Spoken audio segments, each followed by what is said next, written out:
Hello everyone. आज हम start करेंगे derivation of a string. Derivation of a string तीन प्रकार का होता है। वो लेफ्ट मोस्ट डेरिवेशन जिसे एलएमडी कहते हैं, राइट मोस्ट डेरिवेशन जिसे आरएमडी कहते हैं, पार्स ट्री या इसे डेरिवेशन ट्री भी कहा जाता है और शॉर्ट फॉर्म में पीटी कहते हैं।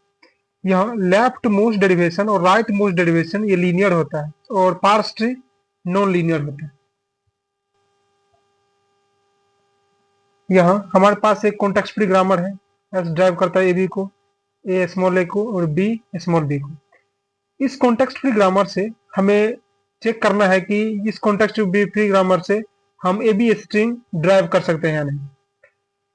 हमें एक बात समझना होगा कि मतलब कैपिटल ए जो होता है वो टर्मिनल नॉन टर्मिनल होता है और स्मॉल ए यह टर्मिनल होता है। पहले हम देखेंगे कि एलएमडी की मदद से हम ए बी स्ट्रिंग ड्राइव कर सकते हैं या नहीं। तो पहले क्या किए कि एस का प्रोडक्शन दिया हुआ है, एफ करता है बी को, एस यहाँ ए बी लिख दिए। चूंकि यहाँ हम एलएमडी का यूज करते हैं तो एलएमडी का रूल क्या कहता है, in every step left most non terminal substitution. तो एवरी स्टेप पर हमें क्या करना पड़ेगा, जो लेफ्ट साइड का नॉन टर्मिनल है उसको हमें पहले सब्स्टिट्यूट करना पड़ेगा। तो यहाँ पर क्या किए, एक्स का जो प्रोडक्शन दिया गया है ए बी, तो इसमें हमें देखना होगा कि लेफ्ट साइड कौन है नॉन टर्मिनल। यहाँ ए बी में ए लेफ्ट साइड का नॉन टर्मिनल है, तो ए के बदले हमें सब्स्टिट्यूट पहले करना होगा। तो ए के बदले प्रोडक्शन ए स्मॉल ए दिया गया है, ए के बदले स्मॉल ए लिख दिए, बी को जैसा था वैसे ही लिख दिए। नेक्स्ट स्टेप में हम लेफ्ट साइड से देखेंगे कि नॉन टर्मिनल कौन है। ए तो टर्मिनल है, नेक्स्ट बी, बी हमें नॉन टर्मिनल मिला। तो इस स्टेप में हम क्या करेंगे, बी को सब्स्टिट्यूट करेंगे, ए जैसा वैसे आ जाएगा और बी के बदले यहाँ दिया गया स्मॉल बी, बी के बाद स्मॉल बी। तो इससे हम देखते हैं कि हम लेफ्ट मोस्ट डेरिवेशन का यूज करके हम ए बी स्ट्रिंग ड्राइव कर लिए। अब सेम प्रोसेस को हम देख लेते हैं कि राइट मोस्ट डेरिवेशन का यूज करके हम ए बी स्ट्रिंग ड्राइव कर सकते हैं या नहीं। पहले जो प्रोडक्शन दिया गया था एस का ए बी, ये लिख दिए। चूंकि हमें राइट मोस्ट डेरिवेशन का यूज करना है तो इसका रूल क्या है, पहले इसको जान लेते हैं। In each step right most non terminal is substituted to drive a string. तो हमेशा हमको क्या करना पड़ेगा कि जो राइट साइड में नॉन टर्मिनल है उसको हमें पहले सब्स्टिट्यूट करना पड़ेगा। पहले क्या किए कि राइट साइड में नॉन टर्मिनल जो है बी है, तो इस स्टेप में हम क्या किए कि बी का वैल्यू सब्स्टिट्यूट किए, ए को जैसा था वैसे ही रहने दिए। फिर इस स्टेप में क्या किए कि राइट साइड से देखें तो ये तो टर्मिनल है, फिर नॉन टर्मिनल मिला। इस स्टेप में हम क्या करेंगे कि इस ए का वैल्यू सब्स्टिट्यूट करेंगे। ए का प्रोडक्शन दिया गया स्मॉल ए बी, तो ये इससे हम देखते हैं कि हम राइट मोस्ट डेरिवेशन का यूज करके भी हम ए बी स्ट्रिंग ड्राइव कर लिए। अब हम देखेंगे कि पार्स ट्री का यूज करके हम ए बी स्ट्रिंग ड्राइव कर सकते हैं या नहीं। तो पार्स ट्री में क्या होता है कि जो लीफ नोड पर हम हमेशा टर्मिनल और एप्सिलॉन को रखते हैं और नॉन लीफ पर हम नॉन टर्मिनल रखते हैं। तो ये सब जो है ये लीफ हुआ और ये सब नॉन लीफ हुआ। तो नॉन लीफ के पोजीशन पर हमेशा नॉन टर्मिनल रहेगा और लीफ पर हमेशा टर्मिनल रहेगा। हमें एलएमडी का यूज करके हमें लेंथ ऑफ डेरिवेशन कैलकुलेट करना है। तो एलएमडी का यूज कर जब लेंथ ऑफ डेरिवेशन कैलकुलेट करेंगे तो लेंथ ऑफ डेरिवेशन कहिए या डेरिवेशन लेंथ या नंबर ऑफ स्टेप्स या नंबर ऑफ सब्स्टिट्यूशन।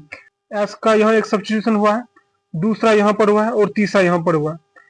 और अगर स्टेप देखें तो कितने स्टेप हुआ है, तो यहाँ से एस को ड्राइव किए तो first step, next second step और थर्ड स्टेप, टोटल 3 स्टेप है।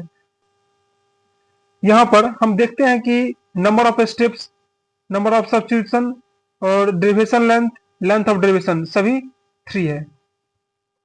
अब हम देखते हैं कि एलएमडी ऑर्डर क्या होगा। पहले क्या किया है कि एस के बदले हम ए बी सब्स्टिट्यूट किए हैं। तो पहले हम एस एस होगा एलएमडी में, पहले एस। नेक्स्ट स्टेप में क्या किए, एलएमडी में लेफ्ट साइड का जो नॉन टर्मिनल है उसको सब्स्टिट्यूट किए।